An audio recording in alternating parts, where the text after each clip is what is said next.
Hello everyone. Today we will discuss two important topics. First one is web-based teaching learning and the second one is blogs. So let us first see what is exactly web-based teaching learning. Web-based teaching learning. If we focus on web-based teaching, it refers to the type of instruction that uses the internet as an instructional delivery tool to carry out various learning activities. So any instruction that uses the internet as a delivery tool can be considered as web-based teaching, and the outcome should be learning that the student will undergo. So basically, when an internet is used to carry out learning activities, we can refer to that as web-based teaching. It is a type of instructional strategy that is based on resources which are available on the web, and learners may learn individually or in groups. So if we focus on the type of instructional strategy it follows, we can note that it uses the resources which are available on the web. And we know that there are various websites, various e-resources, e-content that can be made use of by all the students and all the learners. And learning can happen individually or in groups. It is not required that all the learners should sit together in a group in order to learn something.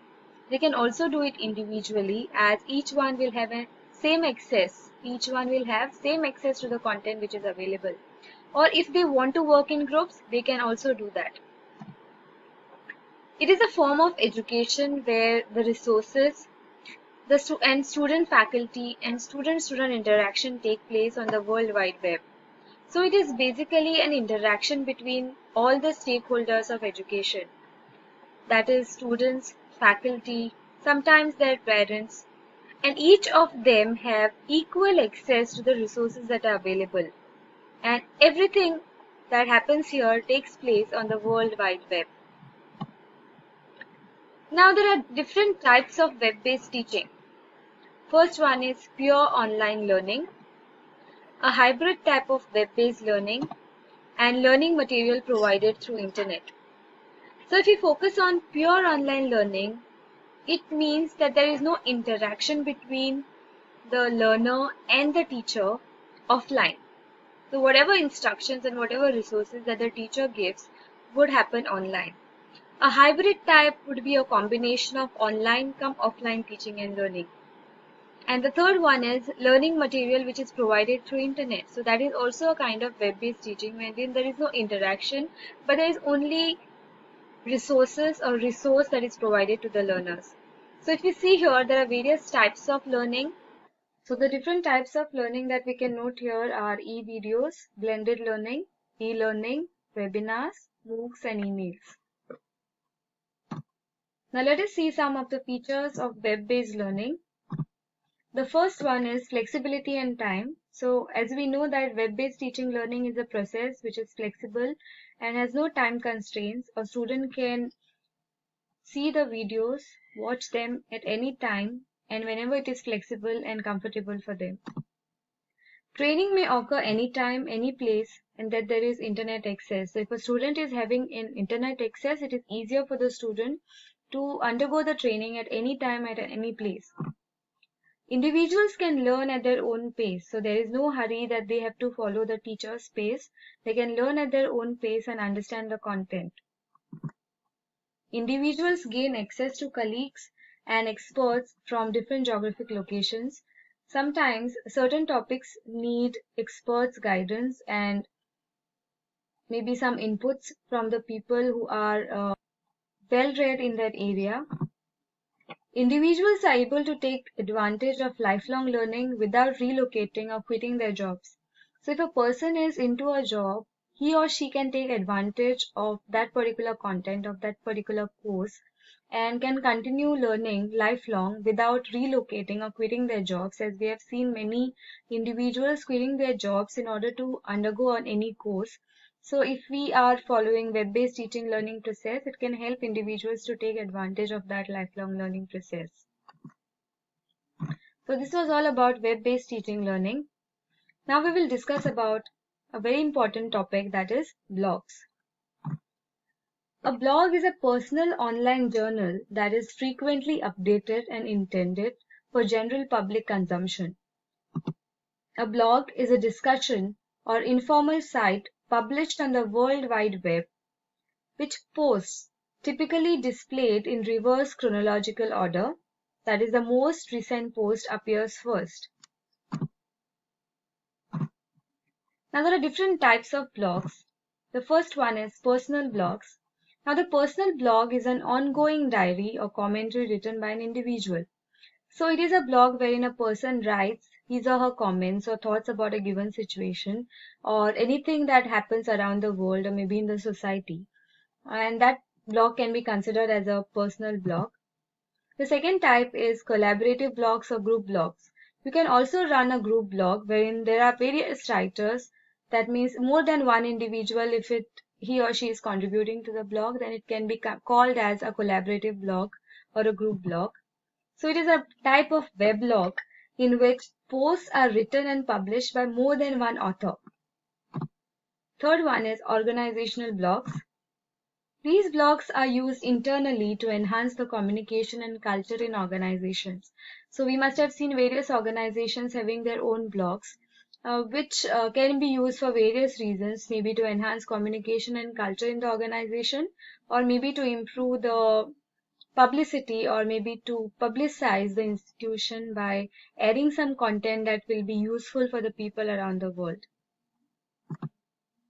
Now let us focus on features of blog.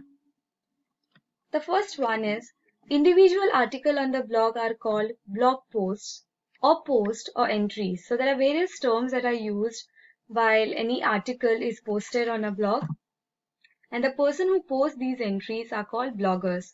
So you must be aware of this term wherein there are various bloggers who get quite famous with the content that they write on their blogs. So these people who post their entries or post their comments on a blog are called bloggers. Blogs allow you to post your work and ideas. So it is a platform, an online platform, or maybe we can call it an online journal, which allows you to post your ideas about your work online, which can be easily accessible to the people around the world or to those who are interested in reading it. It keeps record of threaded discussions and arranges items by date. So this is something which happens automatically, wherein all the discussions are kept safe and the arrangement also occurs by date. Attachments can be added to blogs too, and students can interact with the teacher online. If you make use of blogs or think of using blogs in the teaching and learning process, you can send students attachments of the notes or any informative content or any information that they would require through blogs, because it allows you to do that, and you can also have an interaction with the students online. Now, how blogs can be used in the teaching and learning process. Blogs allow you to post homework and other discussion prompts. So if you want to post homework for your students, posting it on a blog can make it even more interesting for the students, and you can also initiate discussions there. The content can be posted to a blog, can be a text, it can be an image, it can be a file, it can also be a hyperlink, also an audio or a video. Blogs can be used to post students' assessment tasks, so they can return their assignments on the blog, which can be assessed by the teacher. Teacher can also post teaching and learning notes for students, resources, and some important links that they would need in order to learn a given concept. EduBlogs allow all students to participate in discussion on any topic. So there are various blogs under the category of education which can be used. We'll see one example in the upcoming slides.